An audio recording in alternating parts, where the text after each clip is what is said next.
ngayong dalawin, ating ngayong dalawin, dalawin sambahin siyang Panginoon. Sa ngalan ng Ama at ng Anak at ng Espiritu Santo, Amen. sumainyo ang Panginoon. At sumayo rin. Mga kapatid, aminin natin ang ating mga kasalanan upang tayo'y maging marapat gumanap sa banal na pagdiriwang. Tayo pong lahat, inaamin ko sa makapangyarihang Diyos At sa inyong mga kapatid, nilubha ako nagkasala sa isip, sa salita at sa gawa, at sa aking pagkukulang. Kaya isinasamo ko sa mahal na Birheng Maria, sa lahat ng mga anghel at mga banal, at sa inyong mga kapatid, na ako'y panalangin sa Panginoong ating Diyos. Kaawaan tayo ng makapangyarihang Diyos, patawarin tayo sa ating mga kasalanan at patnubayan tayo sa buhay na walang hanggan. Amen. Panginoon, kaawaan mo kami. Panginoon, kaawaan mo kami. Kristo, kaawaan mo kami. Kristo, kaawaan mo kami. Panginoon, kaawaan mo kami. Panginoon, kaawaan mo kami. Manalangin tayo. Ama naming makapangyarihan, ikaw ang tumanglaw sa lahat ng mga bansa. Ang mga hinirang mong tao ay iyong dulutan ng kasiyasiyang pamumuhay at puspusin mo ang aming kalooban ng liwanag na iyong pinasikat noon paman sa aming mga ninuno at magulang sa pamamagitan ni Hesukristo kasama ng Espiritu Santo magpa sa walang hanggan. Amen. Magsiupo na po na ang lahat. Pagbasa mula sa unang sulat ni Apostol San Juan. Minamahal kong mga kapatid, yamang gayong kadakila ang pag-ibig ng Diyos sa atin. Dapat din tayong mag-ibigan. Walang taong makakita sa Diyos kailanman. Ngunit kung tayo'y nag-iibigan, nasa atin siya at magiging ganap sa atin ang kanyang pag-ibig. Nalalaman nating nananatili tayo sa Diyos at siya naman sa atin sapagkat pinagkalooban niya tayo ng kanyang Espiritu. Nakita namin at pinatotohanang sinugo ng Ama ang kanyang anak bilang tagapagligtas ng sanlibutan. Ang nagpapahayag na si Jesus, ang anak ng Diyos, ay nananatili sa Diyos, at ang Diyos na may nananatili sa Kanya. Nalalaman natin at pinananaligan ang pag-ibig ng Diyos sa atin. Ang Diyos ay pag-ibig. Ang pagpapatuloy na umiibig ay nananatili sa Diyos, at nananatili naman sa Kanya ang Diyos. Ang pag-ibig ay nagiging ganap kung hindi natin kinatatakutan ang araw ng paghuhukom, sapagkat tayo'y tulad ni Kristo kahit nasa daigdig pang ito. Walang kalakip na takot ang tunay na pag-ibig, sapagkat pinapawi ng pag-ibig ang anumang pagkatakot. Hindi pa ganap ang pag-ibig ng sinumang natatakot, sapagkat ang takot ay kaugnay ng parusa. Ang salita ng Diyos. Salamat sa Diyos. Poon maglingkod sa iyo, tanang bansa nitong mundo. Poong naglilingkod sa iyo, tanang bansa nitong mundo. Turuan mo, Yahong Haring humatol ng katuwiran. Sa taglay mong katarungan, O Diyos, siya'y bahaginan. Upang siya'y maging tapat mamahala sa iyong bayan. At pati sa mahihirap, maging tapat siyang tunay. Poon naglilingkod sa iyo, tanang bansa nitong mundo. mga haring nasa pulo at naroon sa Espanya. Maghahandog ng kaloob, ihahain din sa kanya. Pati na yaong mga hari ng Arabia at Ethiopia. May mga kaloob ding taglay nilang alaala. Ang lahat ng mga hari gagalang sa harap niya. Mga bansay magpupurit, maglilingkod sa tuwina. Poon, naglilingkod sa iyo, tanang bansa nitong mundo. Kanya namang ililigtas ang sinumang tumatawag, lalo yaong nalimot ng mga taong mahihirap. Sa ganitong mga tao siya'y lubhang nahahabag. Sa kanila tumutulong upang sila ay maligtas. Poon, naglilingkod sa iyo, tanang bansa nitong mundo. Magsitayo na po ang lahat.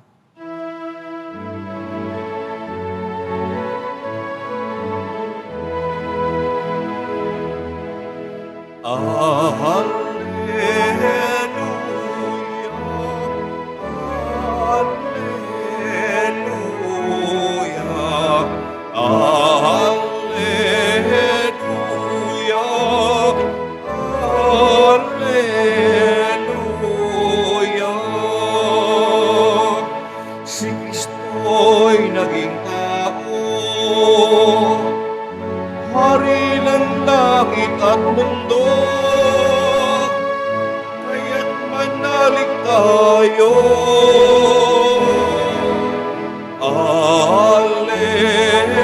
Alleluia, Alleluia, Alleluia.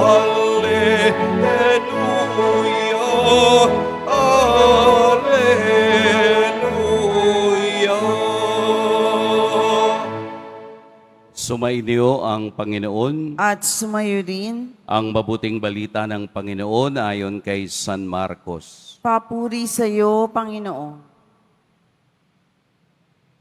Matapos mapakain ang 5,000 lalaki, agad pinasakay ni Jesus sa bangka ang mga alagad at pinauna sa Betsaida, sa kabilang ibayo ng lawa, samantalang pinauuwi niya ang mga tao.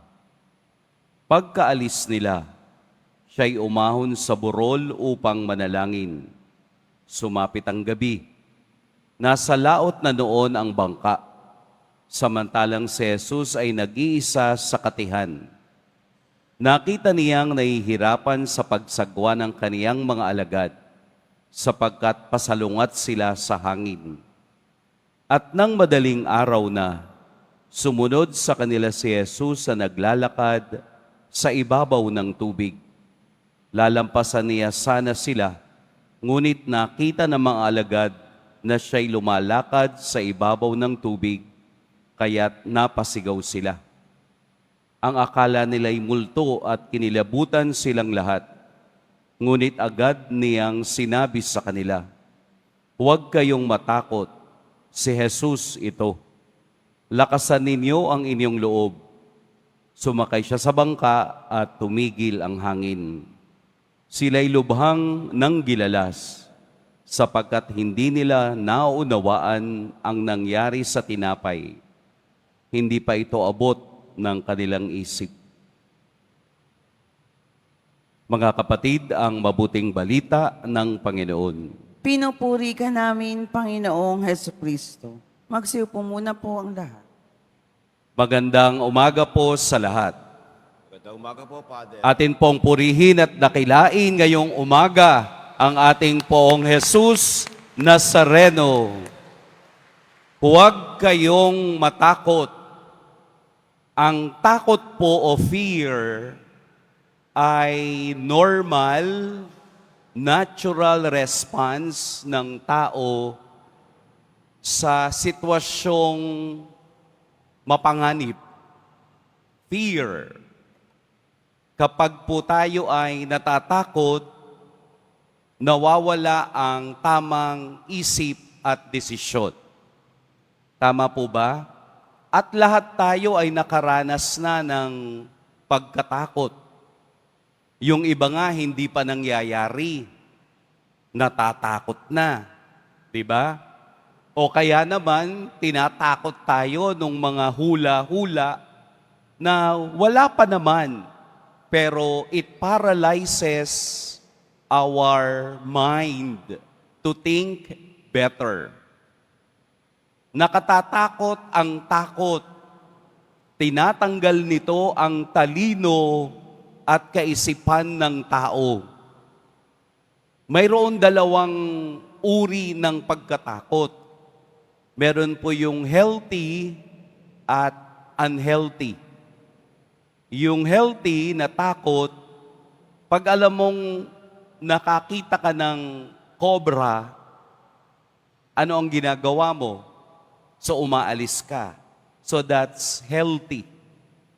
Yung unhealthy daw ay yung nakaka-disrupt ng iyong isip na gumawa ng tama. Halimbawa, natatakot ka doon sa tao.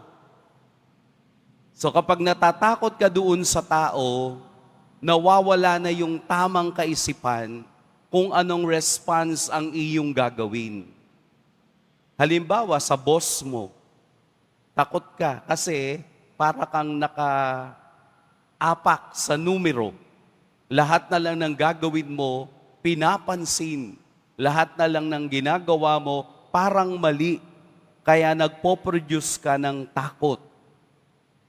Ang ating ebanghelyo ay isang pagpapatunay na ang human response ng tao sa takot ay mawala ang kaniyang focus.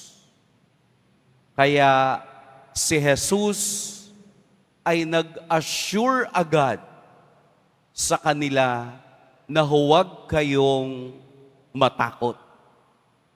Dahil sa kaniyang nakita sa mga alagad na ito, ang takot na gawa mismo ng karanasang nandoon sila. Sa ating ebanghelyo, parang normal na sitwasyon, pero mayroong ipinakikita sa atin sa likod nito. Una, bakit kailangang lumakad ni Jesus sa ibabaw ng tubig? Pwede naman siyang makisabay sa bangka. Ang sagot, nasa paanan ni Jesus kahit na ang kalikasan. Ang kaniyang pagkadiyos ay hindi pwedeng sansalain ng anumang kalikasan o natural order. Sapagkat siya ay Diyos, ipinakita niyang kahit na ang tubig ay nasa ilalim ng kaniyang kapangyarihan. Ikalawa, sa literatura ng mga Hudyo, ang kailaliman ng tubig ang tirahan ng masasamang espiritu. Kaya ipinakita ni Jesus, huwag kayong matakot dahil kung kayo ay nasa akin, hindi kayo makararamdam ng anumang pangamba sa inyong paglalakbay. Bakit kailangang madaling araw? Paano ba sila magbilang ng oras?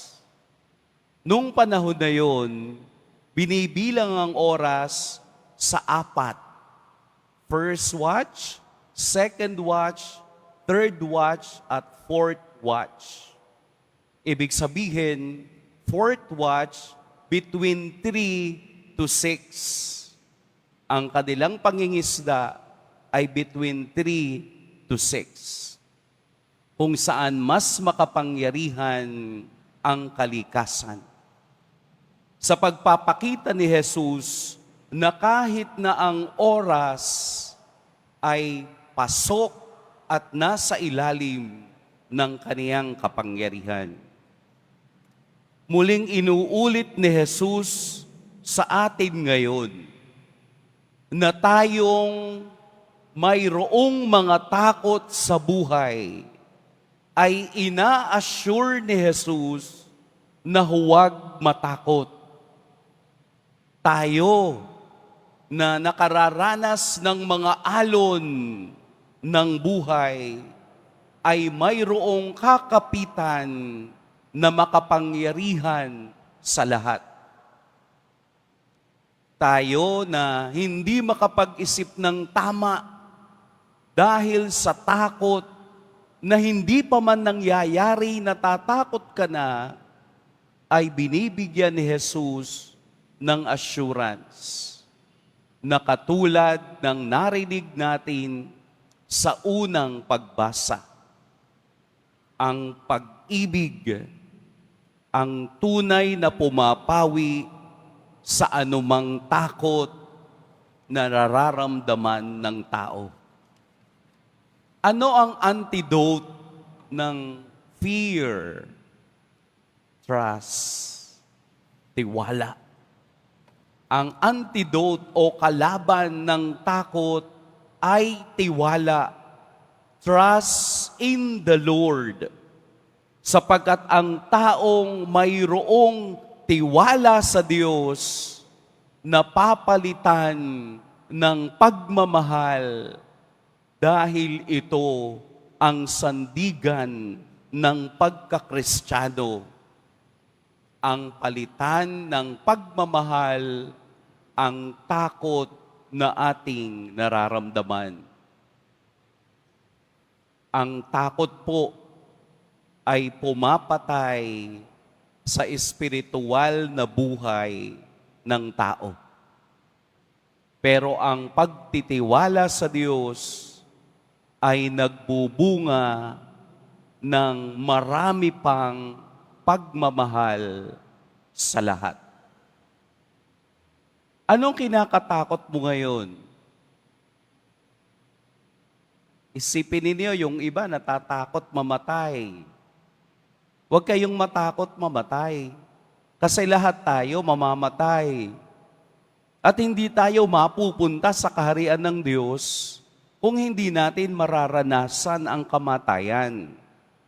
Kaya nga tayo ay patuloy na humihinga upang paghandaan ang kamatayang hindi natin inaasahan. Kaya nga tayo ay patuloy na naniniwala at nagtitiwala sa Diyos dahil alam natin na sa kabilang buhay, tayo'y Kanya ring sasagipin sa kawalan. Huwag kayong matakot kung mayroong problema. Dahil ito naman talaga ang tinatakbo ng ating buhay.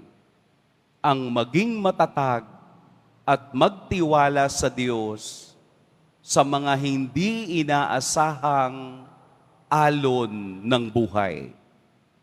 Dahil kung may pagtitiwala sa Kanya, ang mga bagay na yan ay mapapalitan ng pagpapala.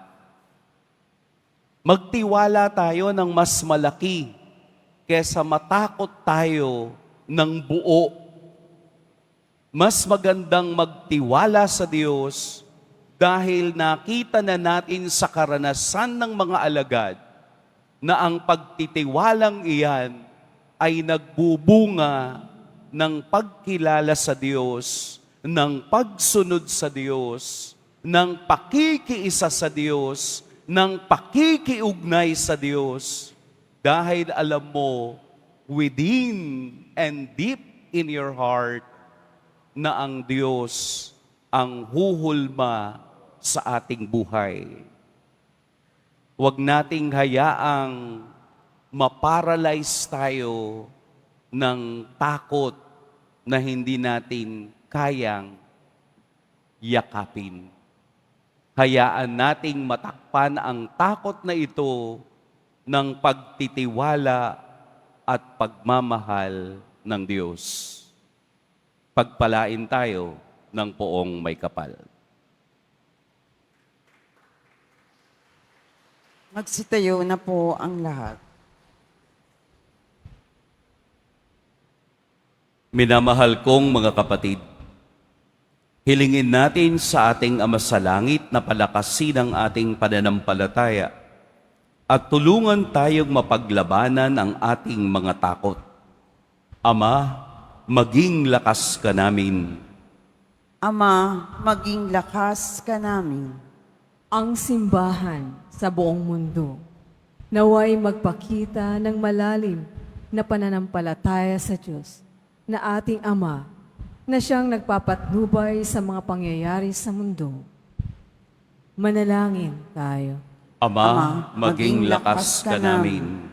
Tayo naway lumago sa pananampalataya at sa gayon ay magtiwala tayo sa mga bagay na ating inaasam at nakatitiyak sa mga bagay na hindi nakikita. Manalangin tayo. Ama, maging lakas ka namin. Ang mga naligaw sa landas ng buhay, naway makabalik ng ligtas sa kanilang tahanan. Manalangin tayo. Ama, maging lakas ka namin. Sa mga may sakit, naway ipagkaloob ng Panginoon ang kagalingan at bigyang lakas ang mga nawawala ng pag-asa. Manalangin tayo. Ama, maging lakas ka namin. Ang mga yumao, naway maranasan ng walang katapusan ang kaganapan na mapanligtas na kapangyarihan ng Diyos na matagal nilang hinihintay. Manalangin tayo. Ama, maging lakas ka namin. Sa katahimikan, ating ipanalangin ang mga bagay na nakatatakot sa ating buhay. Naway palitan ito ng Diyos ng buong pagtitiwala at pagmamahal. Amen. Ama naming nasa langit, batid namin na ipagkakaloob mo ang anumang hilingin namin sa ngalan mo. Nawa ay maging bukas lagi ang aming mga tenga sa iyong salita. Hiniling namin ito sa pamamagitan ni Kristong aming Panginoon. Amen. Magsiupo na po ang lahat.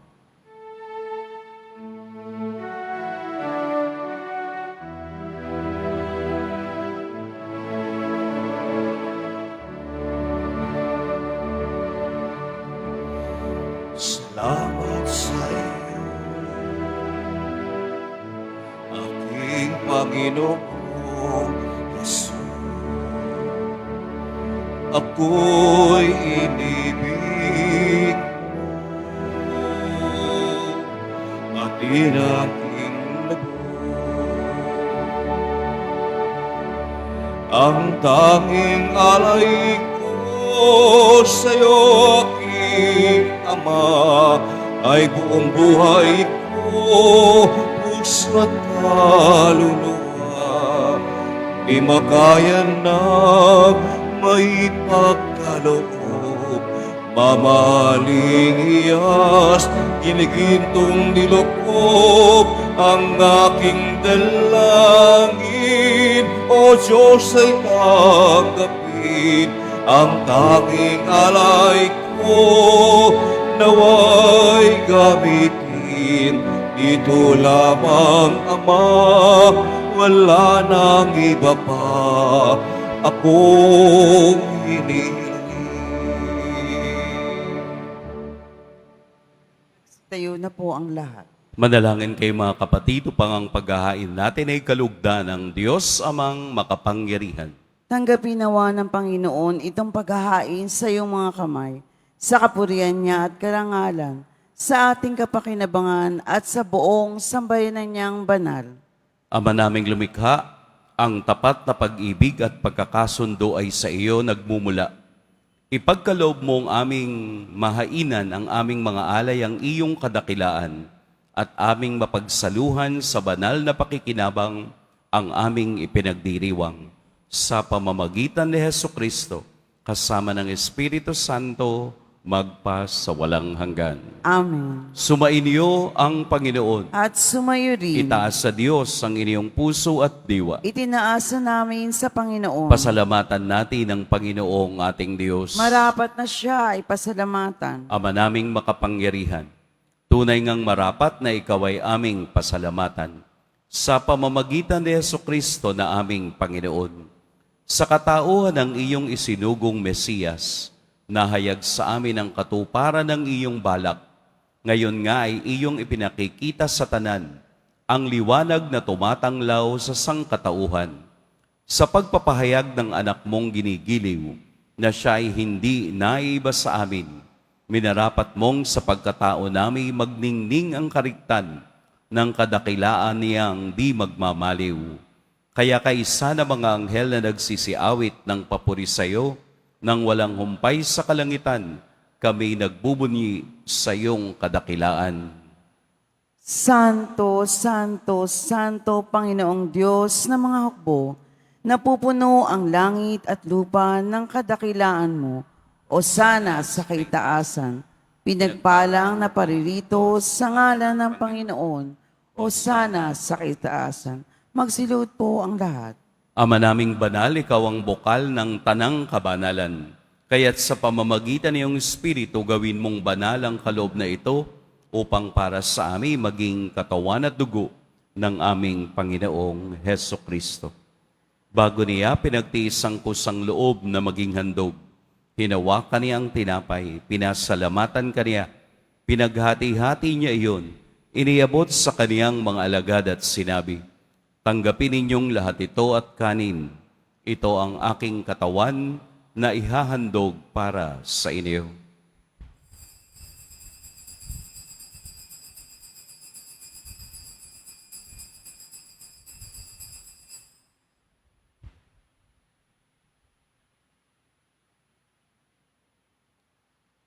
Gayun din naman, noong matapos ang hapunan, hinawakan niya ang kalis, muli kaniyang pinasalamatan, inabot niya ang kalis sa kaniyang mga alagad at sinabi, "Tanggapin ninyong lahat ito at inumin. Ito ang kalis ng aking dugo. Nang bago at walang hanggang tipan, ang aking dugo na ibubuhos para sa inyo at para sa lahat, sa ikapagpapatawad ng mga kasalanan. Gawin ninyo ito sa pag-alala sa akin."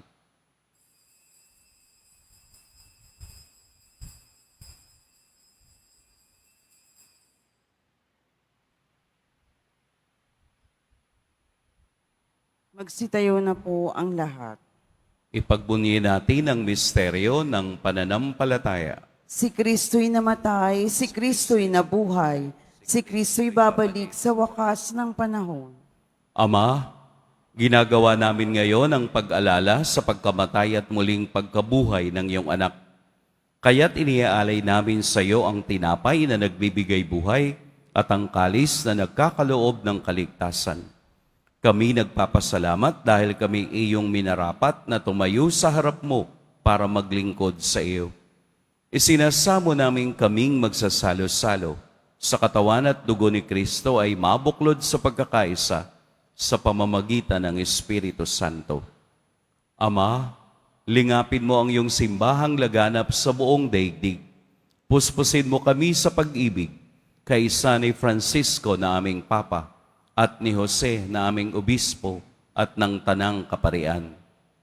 Alalahanin mo rin ang mga kapatid naming nahimlay nang may pag-asang sila'y muling mabubuhay, gayon din ang lahat ng mga pumanaw. Kaawaan mo sila at patuloyin sa iyong kaliwanagan. Kaawaan mo at pagintapating kaming lahat na makasalo sa iyong buhay na walang wakas. Kaisa ng mahal na Birheng Maria na ina ng Diyos, ng kabiyak ng puso niyang si San Jose, kaisa ng mga apostol ni San Juan Bautista, at ng lahat ng mga banal na namuhay dito sa daigdig ng kalugod-lugod sa iyo, maipagdiwang nawa namin ang pagpupuri sa ikararangal mo sa pamamagitan ng iyong anak na aming Panginoong Heso Kristo. Sa pamamagitan ni Kristo, kasama niya at sa Kaniya, ang lahat ng parangal at papuri sa iyo, Diyos, Amang makapangyarihan, kasama ng Espiritu Santo, magpa sa walang hanggan. Amen. Sa tagubilin ng nakagagaling na utos at sa turo ni Jesus na Panginoon natin at Diyos, ipahayag natin ng lakas loob. Ama namin, Sumasalangit ka, Sambahin ang ngalan mo, mapasa amin ang kaharian mo. Sundin ang loob mo dito sa lupa para nang sa langit. Bigyan mo kami ngayon ng aming kakanin sa araw-araw at patawarin mo kami sa aming mga sala para nang pagpapatawad namin sa nagkakasala sa amin. At huwag mo kami ipahintulot sa tukso at iadya mo kami sa lahat ng masama. Hinihiling namin kami iadya sa lahat ng masama. Pagkalooban ng kapayapaan araw-araw, iligtas sa kasalanan at ilayo sa lahat ng kapahamakan.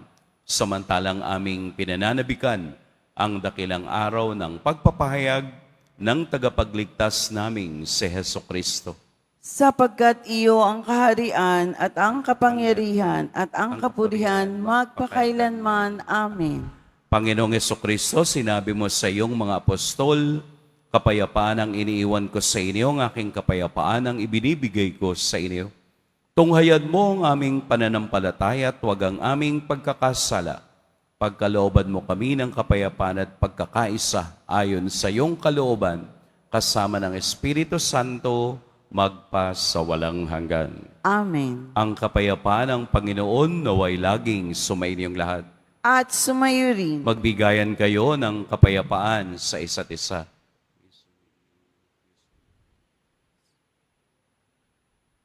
Kordero ng Diyos na nag-aalis ng mga kasalanan ng sanlibutan, maawa ka sa amin. Kordero ng Diyos na nag-aalis ng mga kasalanan ng sanlibutan, maawa ka sa amin. Kordero ng Diyos na nag-aalis ng mga kasalanan ng sanlibutan, ipagkaloob mo sa amin ang kapayapaan.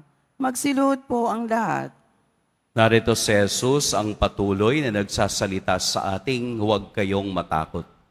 Ito ang kordero ng Diyos. Ito ang nag-aalis sa mga kasalanan ng sanlibutan. Mapapalad ang inaanyayahan sa kaniyang piging. Panginoon, hindi ako karapat-dapat na magpatuloy sa iyo, ngunit sa isang salita mo lamang ay gagaling na ako. May the body and blood of Christ.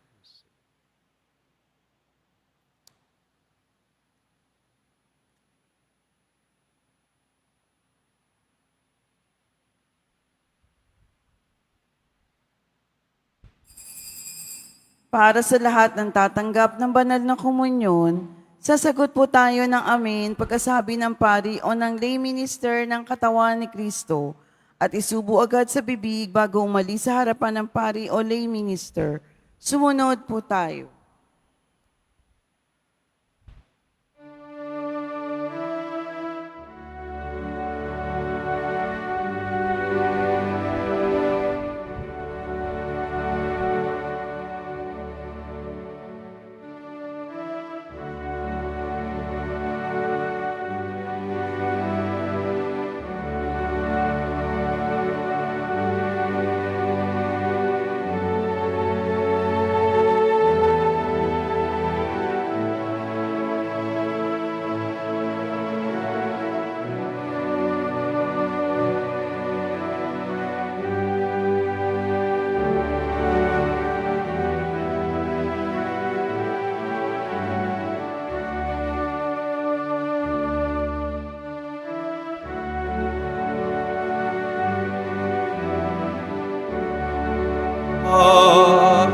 Ang aking kaluluwa sa Kanya nagmumula ang aking pag-asa at kaligtasan. O Diyos, Ikaw ang aking kaligtasan, nasa iyo aking kalwalhatian. Ikaw lamang aking inaasahan, ang aking buot at tanggulan. Sa Diyos lamang mapapanatag ang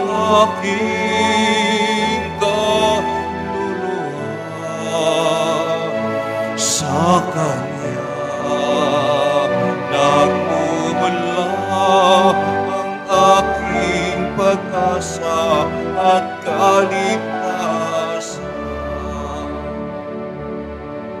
Panililing ko pa nanaligan, puso'y di higit sa yaman, kundi sa Diyos na makapangyarihan, na aking lakas at sa Diyos lamang mapapanatag ang aking kaluluwa.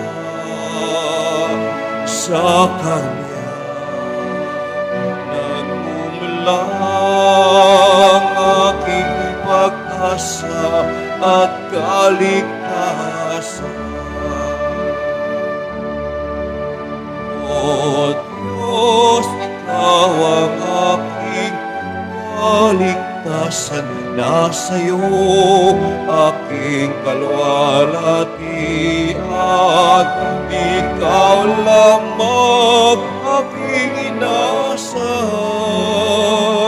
ang aking muot at ang ulan. Sa Diyos lamang mapapanatag ang aking kaluluwa. Sa Kanya nagmumula ang aking pag-asa at kaligtasan.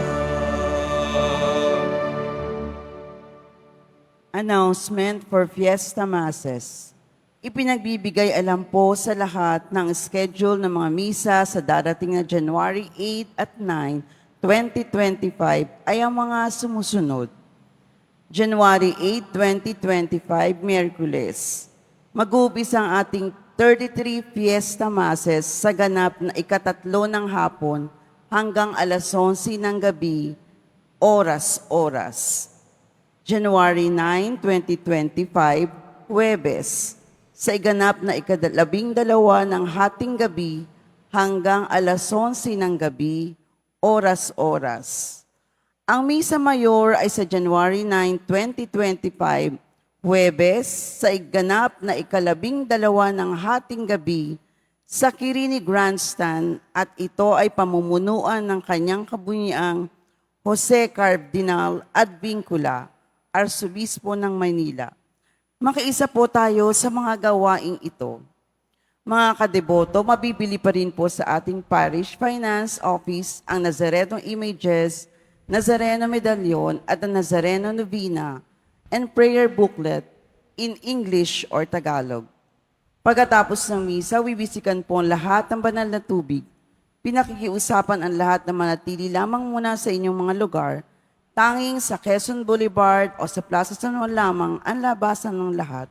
Sumunod po tayo. Maraming salamat po sa inyong pagdalaw at pagsisimba sa Basilica Menor at Pambansang Dambana ni Jesus Nazareno. Magsitayo na po ang lahat. Manalangin tayo. Ama naming mapagmahal, kaming pinagsalo mo sa iyong banal na piging, ay papakinabangin mo sa iyong dakilang pag-ibig ngayon at kailanman, upang pagkalipas sa mga kaloob mong pangsamantala, makamtan namin ang aming inaasahang pangmalagian sa pamamagitan ni Hesukristo, kasama ng Espiritu Santo, magpa sa walang hanggan. Amen. Sumainyo ang Panginoon. At sumayo rin. Yumuko kayo para sa pagbabasbas. Mahal na poong Jesus Nazareno, inihayag mo sa pamamagitan ng krus ang walang maliw na pag-ibig ng Diyos sa sangkatauhan. Pakinggan mo ang kahilingan, lalo na para sa mga nangangailangan ng iyong tulong at awa. Makamtan nawa namin ang iyong kasagutan na may utang na loob na tinatanaw. Basbasan din po ninyo itong mga imahen at dasalan upang lalo kaming manalangin at magtiwala. Sa pamamagitan ng bendisyon na ito, naway lalo kaming maging mapaglingkod, masunurin at tapat sa iyo na aming maluwalhating Panginoon, magpas sa walang hanggan. Amen. At pagpalain kayo ng makapangyarihan at mapagmahal na Diyos, ang Ama at Anak at Espiritu Santo. Amen. Humayo kayong taglayang kapayapaan ng Poong Jesus Nazareno. Salamat sa Diyos.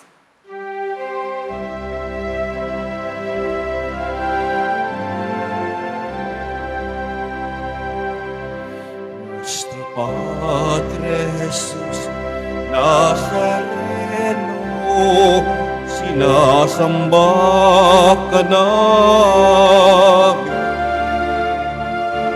Pinipinto ka namin, aral mo ang aming buhay at kaligtasan. Nuestro Padre Jesús Nazareno, iligtas mo kami sa kasalanan. Ang krus mong kinamatayan ay sagisag ng aming kaligtasan. Nuestro Padre Jesus Nazareno, pinarangal ka namin. Nuestro Padre Jesus Nazareno, pinulwalhati ka namin. Nuestro Padre Jesus Nazareno, pinarangal ka namin. Nuestro Padre Jesus Nazareno, pinulwalhati ka namin.